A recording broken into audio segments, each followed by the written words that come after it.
자, 우리 느헤미야서 이제 오늘로 이제 12장의 말씀을 이제 거의 이제 종결하게 되겠습니다. 자, 우리 43절, 12장 43절 한번 보실까요?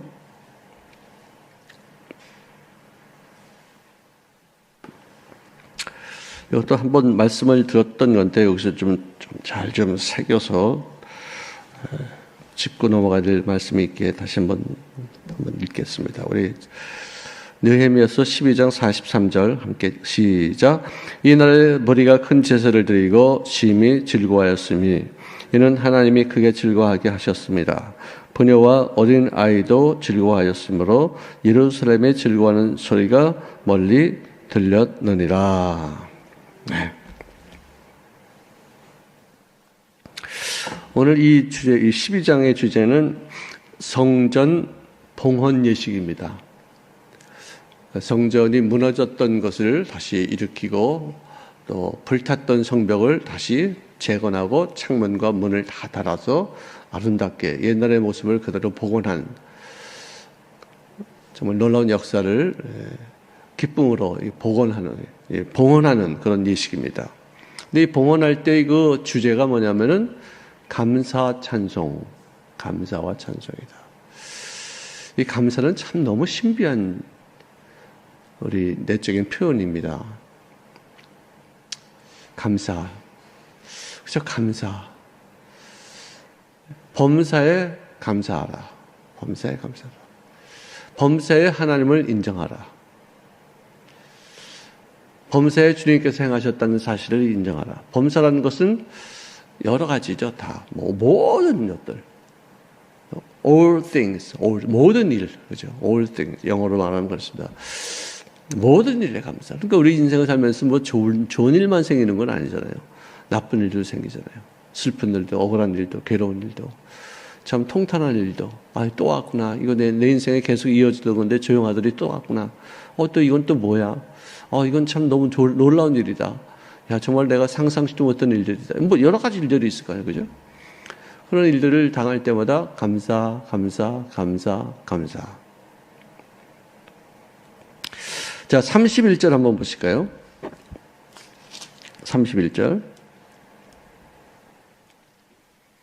자, 한번 읽어보겠습니다. 시작. 이에 내가 유다 백성들을 성벽 위에 오르게 하고 또 감사 찬송하는 자의 큰 무리를 둘러 나뉘어 성벽 위로 대오를 지어 가게 하였는데 한 무리는 오른쪽으로 본문을 향하여 가게 하더니 또 38절 한번 볼까요? 감사 찬송하는 다른 무리들은 왼쪽으로 행진하는데 내가 백성의 절반과 더불어 그 뒤를 따라 성벽 위로 가서 화덕 망대 윗길로 성벽 넓은 곳에 이르고 여기도 또 감사 찬송이라는 말이 나오죠. 40절 한번 볼까요? 이에 감사 찬송하는 두 무리가 하나님의 전에 섰고 또 나와 민장의 절반도 함께 하였고 또 46절 보십시다. 옛적 다윗과 아삽의 때에는 노래하는 자의 지도자가 있어서 하나님께 찬송하는 노래와 감사하는 노래를 하였으며 감사 찬송 이렇게 계속해서 반복적으로 등장하는데요. 자, 이스라엘 백성들이 70년 동안 바벨론에서 포로 생활하면서 겪었던 그 고초는 이루 말할 수가 없었어요. 참 묘한 것은 가나안 땅에서 40년 동안을 훈련받고 그 모든 고통을 겪고 난 다음에는 풍성한 가나안 땅에 들어갔는데 그 풍성한 그 가나안 땅에서 어떻게 했길래 이들이 다시 바벨론에 끌려가서 포로 생활을 70년 동안 그렇게 모질게 할 수 있었겠는가? 잘 생각해야 돼요. 부족할 때는 정신 차리고 훈련을 받아서 어떤 목적지에 이룰 수 있는 어떤 삶을 사는데 풍요라는 것 때문에 그래서 이 풍요가 있을 때 이 ventilation, 이 환기통을 이렇게 열어놔야 돼요. 이 풍요를 이렇게 확 누리는 것만 아니라 이 풍요가 이렇게 순환될 수 있는 이 통로를 만들어 놔야 돼요. 그것이 뭐냐? 봉사를 한다거나 불우한 이웃들을 돕는다거나 또 연약한 인생들을 갖다가 생각한다거나. 빌 게이츠라는 사람이 1년에 50억 불이에요. 1년에 50억 불을 희사해요. 에이즈 환자, 말라리아 걸린 사람들, 설사에 걸린 사람들, 물이 없어서 고통받는 사람들, 또 화장실 때문에 그것이 이렇게 나와가지고, 사람들이 그걸 또 물을 마시면서 걸리는 콜레라 이런 것 때문에 화장실 지어주는 어떤 그런 사업도 굉장히 잘하죠. 화장실을 공동 화장실을 지어놔요. 그래가지고 거기에 모든 그 지저분한 것들을 다 거기다 놓고서 그것을 갖다가 소각하면서 얻어지는 에너지를 또 환원시키고, 이런 일에 1년에 50억 불, 50억 불은 얼마인가? 50억에다가 1000을 곱해보죠. 1000을 곱해보죠. 1000만 곱해보죠. 그러면 5천, 5조네, 5조. 거의 6조가 되네요. 그죠? 6조인가요? 60조인가요? 50억. 6조네요. 네, 6조. 아니야, 60조다. 왜 지금 머리가 계산해 볼게요. 어쨌든, 그렇게 많은 돈을 낸다는 거예요. 한 개인이. 그러니까 그 사람을 우리가 존경할 수밖에 없어요. 인류를 위해서 이렇게 많이 희생한 사람들. 옛날에 록펠러도 그렇게 많이 했어요. 근데 그 록펠러는 지금 우리가 살고 있는 이런 시대 때가 아니라 그때는 노동력 착취하고 갑질하고 돈 모으기 위해서 별짓 다 해도 아무 소리도 못하는 그런 인권이 없던 그런 시대였었어요. 그러니까 우리가 지금 현재의 시각으로 보면 그 사람은 두 얼굴의 사람이었어요. 돈 벌기 위해서 별짓을 다 했고 그 돈을 또 좋은 데 또 많이 썼고. 근데 이 빌 게이츠 같은 사람은 돈 벌기 위해서 이렇게 옛날같이 사람들의 인권을 측정하거나 노동력을 갖다 뺏는거나 이런 건 아니잖아요.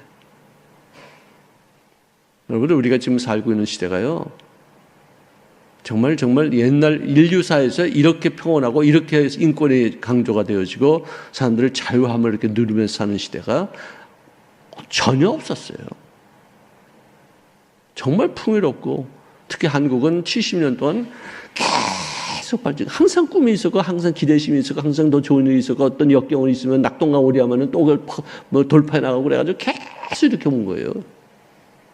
정말 위기도 많이 있었고, 정말 아슬아슬한 순간도 많이 있었는데, 그런데도 한 번도 주저앉거나 떨어지거나 완전히 다 낭패당. IMF 같은 거 보세요. 그건 진짜 국가적인 위기거든요. 그건 정말 경제적인 어떤 식민지가 될 수 있는 어떤 그런 옛날 일제 압박에서 이렇게 당할 수 있는 어떤 그런 상황까지 간 거예요. 그런 위기도 어느 나라에서 한 번도 그래 본 적이 없는 그런 일들을 만들어가면서 극복하고 여기까지 왔어요. 그런데 이 풍요라는 것에 잡혀가지고 지금 우리가 꼼짝 못하는 거예요. 풍요에 잡혀 있어요. 자유에 잡혀 있어요. 자유가 지금 만용이 되고 있어요.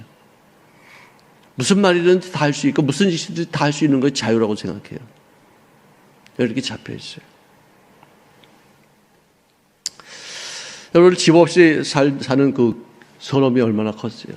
사골세로 살다가 또 전세로 올려가고, 그래서 그 많은 서러움과 어려움을 겪으면서 이 30년 동안 허리를 동이면서 힘들게 살다가 집 한 채를 장만했을 때 당시 우리들의 삶이에요. 이사해서 온 가족이 들어와서 감사 예배 드릴 때 참 감격스러웠죠. 정말 감사였었어요. 그럴 때 우리가 생각해야 돼요. 자, 무너진 성벽, 불탄 성문, 사말리아 사람들에게까지도 우리가 조공을 바칠 때, 원수들이 쳐들어올 때, 그럴 때마다 나무야 우리를 숨겨다오, 바위야 우리를 감추어다오 하면서 어린 자식을 품에 안고서 도망가야 될 수밖에 없었던 그런 상황 속에서 이제는 성벽이 완벽하게 다 회복이 되어지고 아름답게 이제 튼튼히 세워지고 성문이 다시 달려지고, 옛날에 먹을 것이 없어서 나무 껍데기 그냥 뜯어다가 이렇게 먹었던 그 시절에 비하면은 성벽을 이렇게 막 돌아가면서 그 성벽에 오르면서 그 뒤를 진치면서 찬송 부르면서 감사 예배드린 얼마나 감격이었었겠는가 우리가 쉽게 생각할 수 있을 것이라 생각합니다. 그러면서 이 기쁨과 이 감사의 봉헌 예식 중에 그들이 한 것은 뭐냐? 아무리 생각해봐도 이 모든 일들은 하나님이 하셨다. 성문이 불탔다는 소식을 전해 듣고서 왜 내가 그 먼 땅에서 한 1200km까지도 먼 땅에서 나가고 무슨 상관이 있다고 왜 내가 눈물을 흘려야 되는가?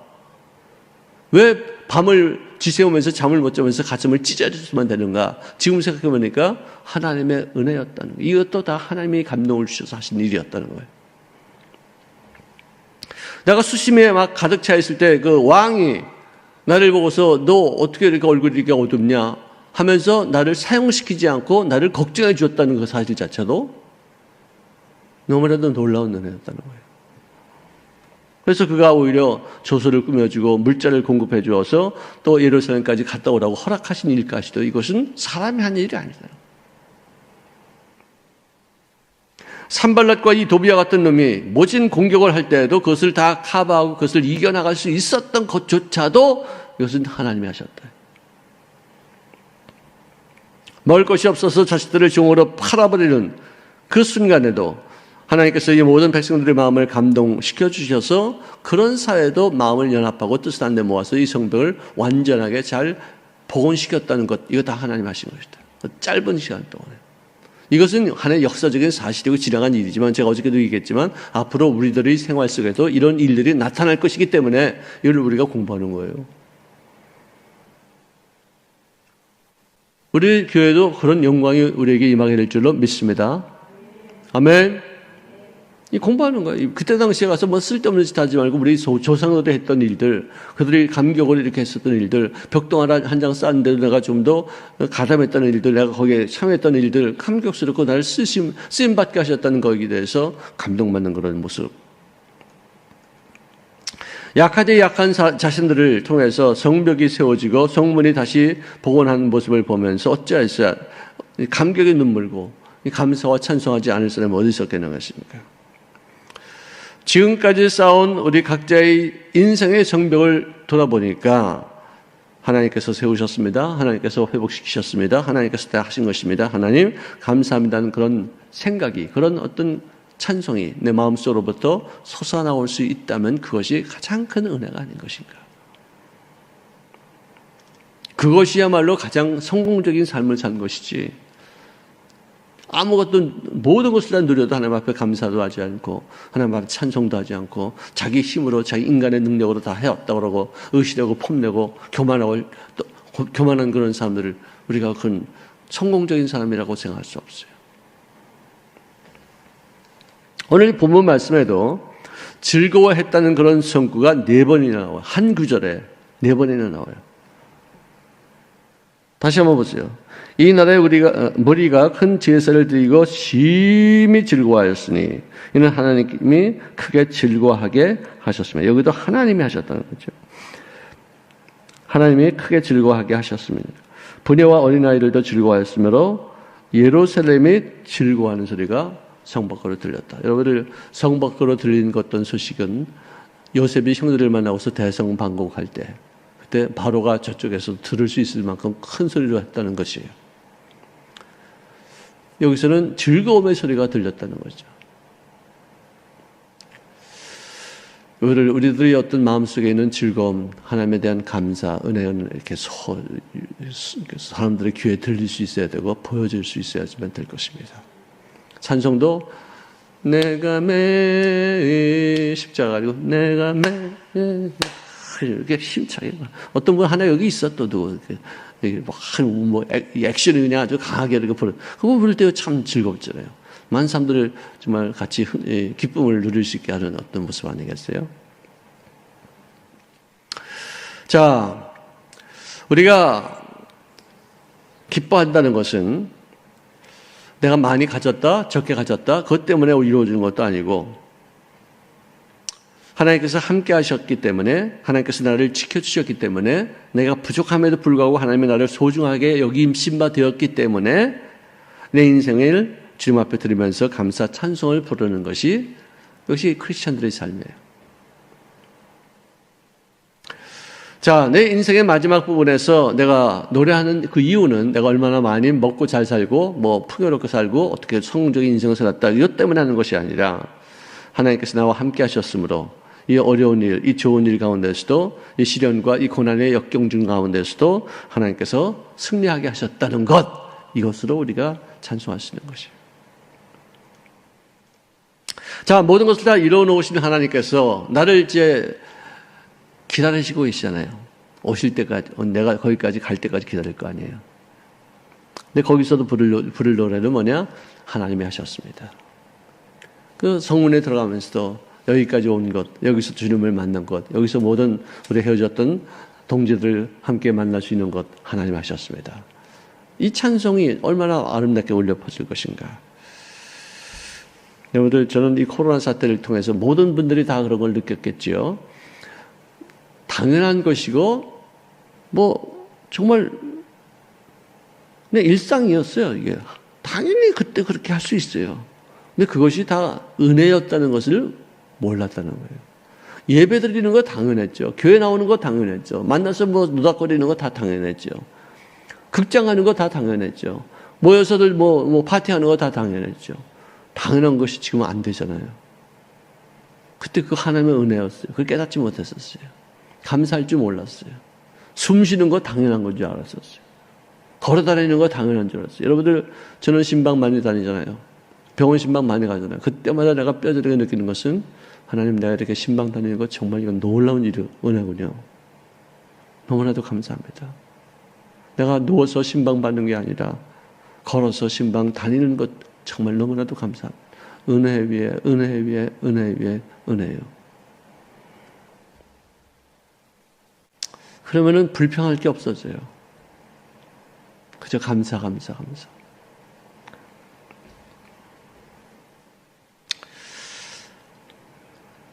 보이지 않아도 나를 인도하시고 느끼지 못해도 그분이 지금도 일하신다는 거. 여러분을 진짜 순간순간 매 순간 하나님과 늘 동행하시면서 감사 찬송하는 인생 되시기를 주의 이름으로 축원합니다. 자, 이 사건은 과거에 있었던 일이에요. 현재 우리가 겪고 있는 건 아니에요. 이제 앞으로 있을 일들이에요. 우리가 그걸 바라보면서 꿈을 꾸는 거예요. 감사하는 거예요. 즐거워하는 거예요. 제 동생이 취임식 때 exformation, intelligent. 그러니까 이제 IN으로 시작되는 단어들이 있어요. 그건 안이란 뜻이 안. information도 정보는 정보지만 안쪽으로 향한 정보다. 내 지식, 내가 갖기 위한 정보다. intelligent, 지능도 마찬가지고. 근데 그 친구가 그 앞에다 in 대신에 EX를 붙였어요. 그러니까 바깥으로 나가는 정보, 바깥으로 공유되는 어떤 그런 지식과 지혜, 이런 것을 얘기를 했어요. 근데 그걸 듣고서 내가 굉장히 공감을 했어요. 정말 감동받았어요. 어떻게 저런 학자가 어떻게 저렇게 어떤 예언적인 말을 할 수 있겠는가. 근데 제가 그 말을 들으면서 역시 목회자다운 어떤 아이디어가 하나님이 주셨어요. 내 마음에 떠올랐어요. information도 아니고 exformation도 아니라 preformation 하는 그런 생각을 했어요. pre라는 말은 뭐냐? 앞으로 되어질 일들이에요. 예측하는, prediction 하면은 그건 예언이에요.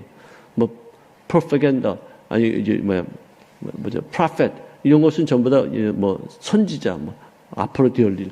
pre라는 말이 있으면은 이게 앞을, 미래를 향하는 그런 단어가 돼요. 그래서 우리가 미리 알아야 되고, 미리 봐야 되고, 미리 기뻐해야 되고, 미리 준비해야 돼요. 현실에만 바라보면은 소망이 없어요. 미리 볼 수 있어야 돼요. 눈이 띄어야 돼요. 굉장히 중요한 것이라고. 제가 그 얘기를 갖다가 연세대학교 그 대학원에서 강단에서 예배 드릴 때 그 말씀을 했더니, 거기는 교수들과 박사들이 나한테 와서, 총장님도 말이죠. 그런 언어적인 어휘력이 아주 굉장한데, 목사님도 그러시네요. 형제가 아주 그냥 언어적인 어떤 면에서 굉장히 탁월한 것 같습니다. 그래서 막 나한테 칭찬하더라고요. 그래서 내가, 나는 내 머리가 아닌데, 이거는. 내가 알아요, 나는. 내 동생은 자기 머리가 좋아요. 정말 걔는 천재예요. 나는 내 머리가 어떤지 알아요. 이거는 하나님이 주신 건데, 내가 속으로 그랬었어요.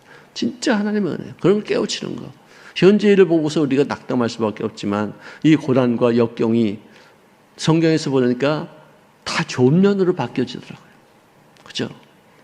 성경을 보세요. 특히 예수 믿는 사람들이 나쁜 일들, 슬픈 일들, 고뇌스러운 일들, 억울한 일들이 다 나중에 어떻게 돼요? 다 역전 드라마의 어떤 그 하나의 과정으로 바뀌잖아요. 그걸 보면서 내가 이 풀이라는 말을, 그래서 제가 책 쓴 것도 미리 보는 기쁨, 예언적인 기쁨, 이제 prophetic이라는 것도 이것도 예언적이라는 뜻이에요. joy. 현재는 슬픔이지만 눈에 띄니까 이 슬픔을 통해서 이루어질 그 놀라운 영광을 보니까 기뻐할 수 있는 거예요. 예수님께서도 내가 너에게 이 말을 이루면 내 기쁨이 너희 안에 있어 너희 기쁨을 충만케 하려 함이니라. 그때의 그 기쁨은 십자가에 못 박히시기 바로 직전에 얻었던 기쁨이기 때문에 놀라운 일이에요. 그게 무슨 기쁨이에요? 미리 보기 전에 어떻게 그 십자가를 보고서 그 이후에 쓸 것을 보셨기 때문에 그 십자가를 감당하신 것이지, 어떻게 십자가만 보면 어떻게 그분이 기뻐할 수 있겠어요? 우리도 좀 더 미리 볼 수 있는 어떤 영안이 열려서 현재의 고난보다 더 있을 놀라운 주의 영광을 보면서 감사하고 찬송할 수 있기를 바랍니다. 기도하겠습니다. 사랑하시는 주님 고맙습니다. 저들의 인생 속에 주의 은혜와 능력이 넘쳐나지게 놓으시고 우리 연약함과 우리 어리석음과 부족함에도 하나님께서 우리에게 주시는 놀라운 은혜와 지혜로 인하여 하루하루 순간순간을 견뎌나갈 수 있도록 도우셨사오니 감사합니다. 우리들이 풍요로움 속에서 타락하지 않게 도와주시고 어려움 속에서도 능히 모든 어려운 일들을 극복하시는 권세를 덧입혀 주시옵소서. 아버지, 정말로 시험은 어려울 때가 아니라 풍요로울 때임을 깨닫습니다. 아버지시여, 정말 우리가 풍요를 만끽할 수 있는 지혜를 더하여 주시고 또 조심할 수 있는 마음가짐을 갖게 도와주셔서 풍요가 우리 당대에서 끝나지 아니하고 우리 자손 대대로 영원하게 누리게 하시는 귀한 권세가 되어지기를 원하며 예수님의 이름으로 축복하며 기도합니다. 아멘.